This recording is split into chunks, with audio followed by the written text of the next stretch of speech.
আমাদের সংস্কৃতি, আমাদের সংস্কার সর্বদা থাকবে আমাদের সাথে। ভারতের মহান গ্রন্থ আর কাব্যের সম্পূর্ণ সংকলন।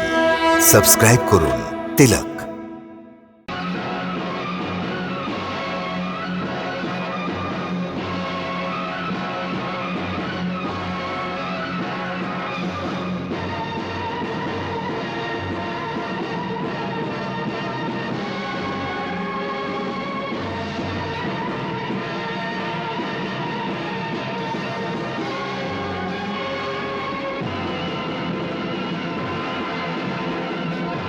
কুম্ভকেতু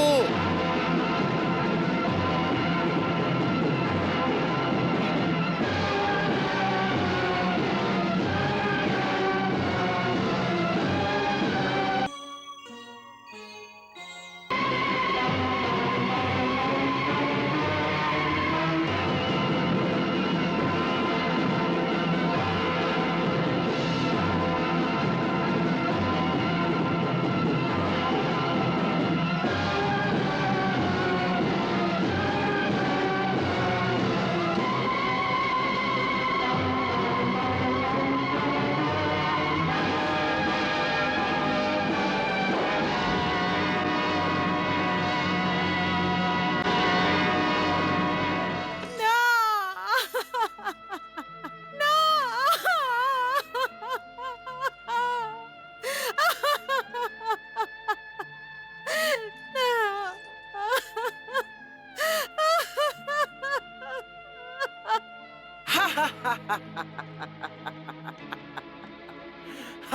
মায়াবতী, মায়াবতী, কি হয়েছে তোমার? কি হয়েছে? কিছুই তো হয়নি এখনো। আমার কিছুই তো হয়নি এখনো। আপনার আশ্চর্য হয় না স্বামী? আমি জীবিত আছি, আর এক এক এক করে যার সমস্ত পুত্র যুদ্ধতে মারা যায়, ওই মা জীবিত। এটা আশ্চর্য নয় কি? তো কি হচ্ছে অসুরেশ্বর, বলুন কি এটা? মায়াবতী, জ্ঞানে এসো মায়াবতী, জ্ঞানে ফিরে এসো। কেন পাগলের মতন প্রলাপ করছো? হ্যাঁ, আমি পাগল হয়ে গেছি, পাগল। আমি মা মা হচ্ছি। নিজের হৃদয়ের টুকরের মৃত্যুর পর আমি পাগল হব না তো? তো তাহলে কে পাগল হবে? আপনি আপনি তো নির্দয়ী হচ্ছেন। ত্রিলোকপতি হওয়ার লোভের কারণে, নিজের উচ্চ আকাঙ্ক্ষার জন্য আপনি আমার সমস্ত পুত্রকে বলি চড়িয়ে দিয়েছেন। মায়াবতী, কেন নিজের পুত্রদের হত্যার জন্য আমাকে দোষারোপ করছো? নিজেদের পুত্রদের হত্যা আমি করিনি, শত্রু পুত্র করেছে। কিন্তু এর জন্য দায়ী শুধু আপনি, শুধু আপনি। আপনি সময় সতর্কতাকে মানেননি। সময় বারবার নিজের ভবিষ্যৎবাণী শুনিয়েছিল, কিন্তু আপনি নিজের শক্তির অহংকারে নিজের কানের ওপরে হাত রেখে দিয়েছিলেন। মায়াবতী, আমি তোমার আজে বাজে কথা শুনতে চাই না। আজ আপনাকে শুনতে হবে। আমার হৃদয়ে যত ব্যথা আছে, ওই সব কথাকে আপনাকে শুনতে হবে। আপনি যে দ্বারিকা দেশের সঙ্গে জেনে শুনে যুদ্ধ করেছিলেন, আপনাকে সবাই যুদ্ধ করার জন্য আটকিয়েছিল। দাসীর হাত থেকে আরতির থালা পড়ে গেছিল, কিন্তু আপনি নিজের এই বিনাশের রাস্তায় প্রথমবার এগিয়ে গেলেন।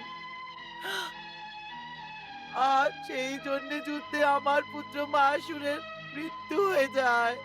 ওর প্রতিশোধটা নেওয়ার জন্যই আমি প্রদ্যুম্নকে বধ করার চেষ্টা করেছি। আর আমার সমস্ত পুত্রদের এইভাবে শ্মশানে পৌঁছে দিলেন আপনি।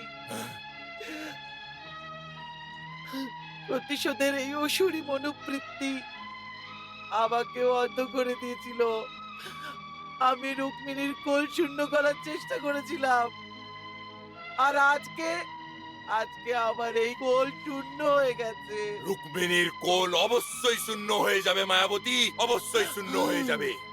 আমি আমার পুত্রের হত্যাকারী প্রদ্যুম্নকে জীবিত থাকতে দেব না, সর্বনাশ করে দেব, সর্বনাশ। সর্বনাশ তো হয়ে গেছে, হয়ে গেছে মহারাজ, হয়ে গেছে সর্বনাশ। অসুরদের এই রাজ্য শ্মশান ভূমিতে বদলে গেছে। এখন এই শ্মশান ভূমিতে আমারও চিতা জ্বালিয়ে দিন। আমিও নিজের পুত্রদের সাথে মৃত্যুবরণ করতে চাই। হ্যাঁ, আমি মৃত্যুবরণ করতে চাই, মৃত্যুবরণ করতে চাই। মায়াবতী, যদি তুমিও আমাকে ছেড়ে চলে যেতে চাও তাহলে ছেড়ে দাও, কিন্তু আমি প্রদ্যুম্ন এবং গোয়ালা কৃষ্ণকে ছাড়বো না, ছাড়বো না।